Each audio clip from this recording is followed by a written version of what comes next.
Hello students, सबसे पहले हमारे एजुकेशनल चैनल कॉमर्स चॉइस में आप सभी का स्वागत है। इस चैनल के माध्यम से आप सभी कॉमर्स से रिलेटेड जितनी सारी जानकारियां हैं वह प्रत्येक दिन ऑनलाइन के माध्यम से आप तक पहुंचाई जा रही है। तो आज जो क्लास का मेन ऑब्जेक्ट्स है, मेन पर्पस है, वह है हमारा आईकॉम फर्स्ट ईयर का कॉमर्शियल अर्थमेटिक का अप्रोक्सीमेशन चैप्टर। जो पिछली दो क्लास में मैंने बहुत सारी चीज़ें बताया उस संदर्भ में, टेक्निकल चीज़ कि अगर सिग्निफिकेंट फिगर रहता है तो कैसे अप्रोक्सीमेशन किया जाएगा, अगर डिसिमल प्लेसेस पर तक करना रहेगा तो कैसे अप्रोक्सीमेशन किया जाएगा, और अगर 100 में, मिलियन में, टेंथ में, इस स्थिति में अगर अप्रोक्सीमेशन करना है तो हम लोग कैसे कैसे अप्रोक्सीमेशन करेंगे, इसके बारे में मैंने चर्चा कर चुका हूँ। आज हम लोग देखते हैं कि कैसे हम लोग निकालते हैं सिग्निफिकेंट फिगर के जरिए। तो आज क्वेश्चन नंबर आपको मैं बता चुका हूँ, क्वेश्चन नंबर 5 तक नहीं, क्वेश्चन नंबर 6 तक मैं बता चुका हूँ। आज क्वेश्चन नंबर 7 मैं ले रहा हूँ।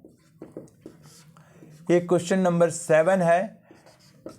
चैप्टर का नाम लिख दे रहा हूँ अप्रोक्सीमेशन।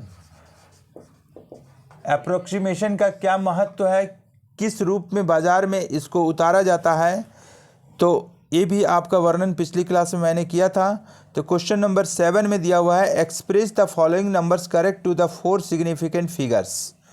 तो 4 सिग्निफिकेंट फिगर का मतलब क्या हुआ, ये हमारा दिया हुआ है क्वेश्चन नंबर 7 का फर्स्ट में 68789.301। तो यहाँ पर बोला हुआ है कि 4 सिग्निफिकेंट फिगर मतलब 4 सार्थक अंकों के सन्निकट मान निकालिए। तो 4 सार्थक अंक का मतलब क्या हुआ कि 1 2 3 4, 1 डिजिट, 2 डिजिट, 3 4 डिजिट। तो मैं यहाँ पर बाउंड्री लाइन डाल रहा हूँ, और बाउंड्री लाइन डालने का मतलब ही मैं पहले बता दिया हूँ कि इसके दाहिने साइड में जो भी अंक छूट जा रहा है वह छूटे जाने वाले अंक के रूप में रहता है, और उसका पहला अंक जो होता है वह बहुत ही महत्वपूर्ण अंक होता है। जैसे इस क्वेश्चन में 9301 छूट रहा है, तो छूटे जाने वाले अंक का पहला अंक 9 है, जो 5 या 5 से ज़्यादा है, इसलिए हम लोग यहाँ पर +1 करेंगे। मतलब यहाँ पर हो गया 6878, और चूंकि सार्थक अंक का मान है और दशमलव के पहले अंक है, इसलिए हम लोग 0 लिखेंगे। तो ऐसा क्यों? ऐसा इसलिए कि 68,789 जो है वह हमारा क्या चीज़, यहाँ पर 78 की जगह पर 79 होगा। मतलब 68,789.301 जो है वह हमारा 68,790 के करीब में है। लेकिन अगर 9 के बदले 0 नहीं लगाएंगे अगर बाय द वे यहाँ पर, तो हमारा ऐसा तो आंसर नहीं आ सकता है कि 68,789 6879 के करीब में है, ये गलत हो जाएगा। इसलिए यहाँ पर अगर सार्थक अंक निकालना रहेगा और दशमलव के पहले अगर जितनी सारे डिजिट छूट रहे हैं तो जितना डिजिट छूटेगा उसके बदले में 0 लगाना जरूरी है। यहाँ लिख देंगे कि 4 सार्थक अंकों के सन्निकट। ठीक है। अब अगले क्वेश्चन में एक क्वेश्चन और बोला हुआ है, यहाँ पर क्वेश्चन नंबर 2 दिया हुआ है, उसमें लिखा हुआ है क्या कि 5024.05। अब 4 सार्थक अंकों के सन्निकट बोला, तो 1 2 3 4 सार्थक अंक, छूटे जाने वाले अंक का पहला अंक है 0, इसलिए यहाँ पर 0 प्लस किया जाएगा। तो 5024, तो कितना यहाँ लिखेंगे, 4 सार्थक अंकों के सन्निकट, फिर यहाँ पर लिख देंगे। तो इसी तरह से इस सवाल में 3 अल्टरनेट क्वेश्चन है, वह हमारा तीसरा नंबर सवाल में बोला हुआ है इसका क्या कि 932569 अब देखिए यहाँ बहुत बड़ा सवाल है, यहाँ पॉइंट तो यहाँ रहता है, आप जान रहे हैं। तो 1 2 3 4, तो यहाँ पर हम मान बाउंड्री लाइन कर लिए।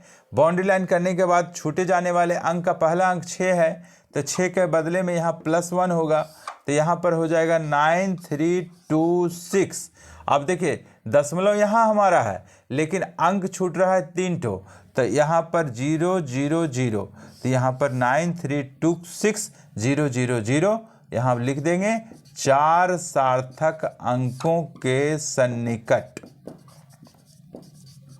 ये आप आज सीख गए हैं सार्थक अंक का मान कैसे कैसे निकाला जाता है, और सैकड़े, हजार, 10 लाख के सन्निकट कैसे मान निकाला जाता है, इसके बारे में भी मैं आप सवाल का समझ चुके हैं सवाल। अब देखते हैं यहाँ पर क्वेश्चन नंबर 8 भी इसी प्रकार का है, 9 भी इसी प्रकार है, जो जैक 2009 और 11 में आया हुआ है। अब इसके अनुसार से क्वेश्चन में थोड़ा सा अंतर किया हुआ है। क्वेश्चन नंबर 11 में, क्वेश्चन नंबर 11 में क्या बोला? क्वेश्चन नंबर 11 में बोला हुआ है कि एक्सप्रेस द, आपको एक लाइन का सवाल है, आपको हम लिख देता हूं, express the correct, express the correct to the nearest tenth, correct to the nearest to the nearest tenth,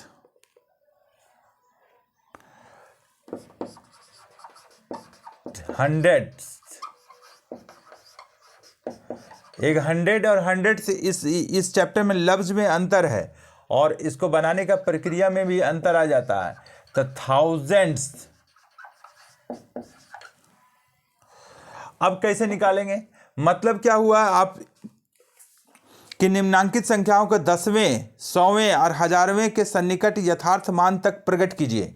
तो यहां पर क्वेश्चन नंबर 1 में दिया हुआ है आपका 24.0436, ये तो सवाल है 24.0436। तो आपको मैंने फर्स्ट क्लास में जो बताया था कि अगर 2 दशमलव स्थान तक अगर निकालना है तो दशमलव के 1 और 2 के बाद बाउंड्री लाइन कर देते हैं। अगर 3 दशमलव स्थान तक निकालना रहता है तो 1 2 3 दशमलव के बाद में बाउंड्री लाइन कर देते हैं। तो जस्ट लाइक 10th अगर दिया हुआ रहेगा, 10 अगर दिया हुआ रहेगा, 100 दिया हुआ रहेगा, 1000 दिया हुआ रहेगा, तो पिछली क्लास में मैंने बताया हुआ था कि अगर 100 दिया हुआ रहेगा तो 1/10⁻² से डिवाइड करेंगे, तो वो प्रक्रिया और वो रूल्स है। लेकिन यहाँ पर क्या होगा कि अगर 10th का निकालना है 100वें के सन्निकट, 100वें के सन्निकट, 100वें के सन्निकट, तो आपको 2 दशमलव स्थान तक मान ज्ञात करना पड़ेगा, 2 दशमलव स्थान तक। अगर 1000वें तक रहेगा, लफ्ज में देखिए क्या अंतर है सो, तो 1000वें में 3 0, तो 3 दशमलव स्थान तक, और अगर 10,000 में रहेगा तो 4 दशमलव स्थान तक, लाखवें रहेगा तो 5 दशमलव स्थान तक। तो यहाँ 3 आंसर आएगा आपका। तो कौन कौन सा चीज हो जाएगा यहाँ पर देखिए, 10th बोला तो 1 दशमलव स्थान के बाद में हम बाउंड्री लाइन करेंगे। चूंकि छूटे जाने वाले अंक का पहला अंक है जो 4, जो 5 से कम है, इसलिए +0 करेंगे, अर्थात यहाँ पर हो जाएगा 24.0। इसका मतलब हो गया यहाँ पर 10वें के सन्निकट, 10वें स्थान के सन्निकट। ऐसे लिख देंगे तो लोगों को समझ में आता है कि क्या बनाया गया है और किस रूप में बनाया गया है सारी चीज़ें। क्वेश्चन नंबर 2 में क्या बोला हुआ है आपका 11 नंबर क्वेश्चन में 0 नहीं, इसी को तो देखना पड़ेगा पहले, क्योंकि 100 तक भी निकालना है आपको। 0436, तो 100 का मतलब 20 होता है 100 में, इसलिए यहाँ पर बाउंड्री लाइन लगाएंगे।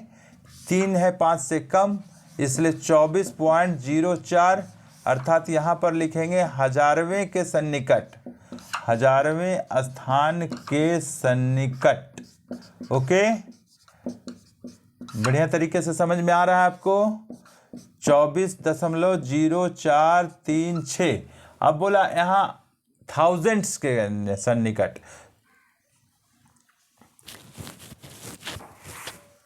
यहाँ पर क्या हो रहा है 24.04, तो यहाँ पर हजारवें नहीं 100वें स्थान के सन्निकट हो रहा है, 100वें स्थान के सन्निकट।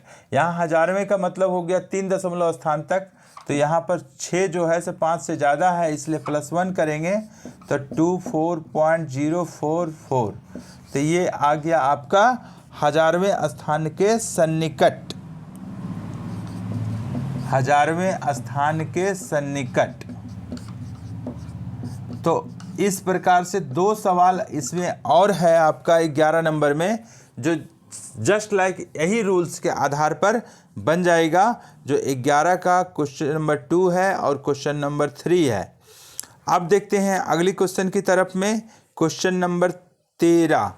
ये क्वेश्चन नंबर 13 में क्या बोला हुआ है कि सेम टाइप का क्वेश्चन है, लेकिन दोनों क्वेश्चन को मिला करके इसमें किया गया है।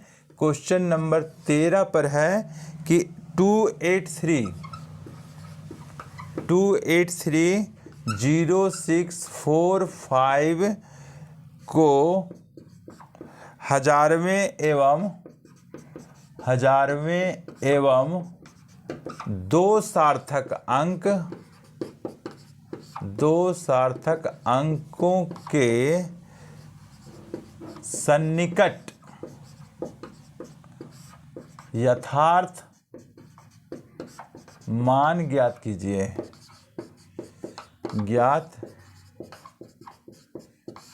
कीजिए।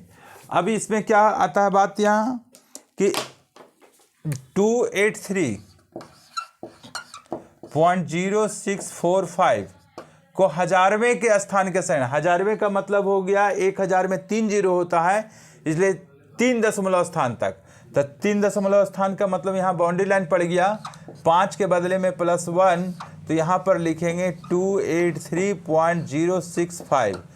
सब ये सब ऑब्जेक्टिव टाइप का क्वेश्चंस में आएगा, लेकिन सबसे इम्पॉर्टेंट बात है कि अगली चैप्टर जो मल्टीप्लिकेशन और डिवीजन स्टार्ट होगा उसमें इसका सदुपयोग बहुत ज़्यादा है। हजारवें स्थान के सन्निकट, हजारवें स्थान के सन्निकट। अब क्या आता है बात कि 2 सार्थक बोला, तो यहाँ 283.0645, तो 2 सार्थक दशमलव अंक तक का बोला हुआ है।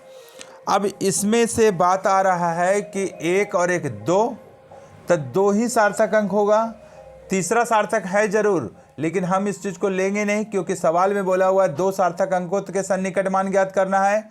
तो 3 जो है से इसके बदले में यहाँ पर 0 लगेगा।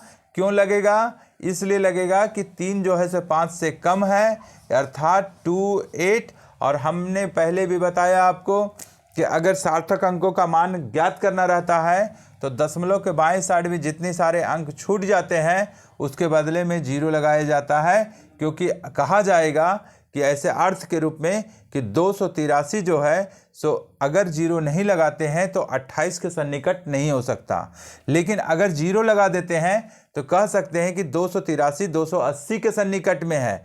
लेकिन अगर सवाल यहाँ पर सपोज मान लेते हैं, आपकी कल्पना कीजिए कि अगर 6 रहता तो हम कहते हैं यहाँ +1 कि यहाँ 1 जोड़ देते तो हो जाता हमारा कितना कि 286 जो है सो 290 के करीब में है। तो इससे क्लियर क्या हो रहा है कि आपको यहाँ पर 283 है, इसलिए 0 लगाना है। चूँकि 3 5 से कम है तो 28 और 0 मतलब 280 इसका आंसर आएगा। और लिख देना पड़ेगा आपको कि 2 सार्थक अंकों के सन्निकट।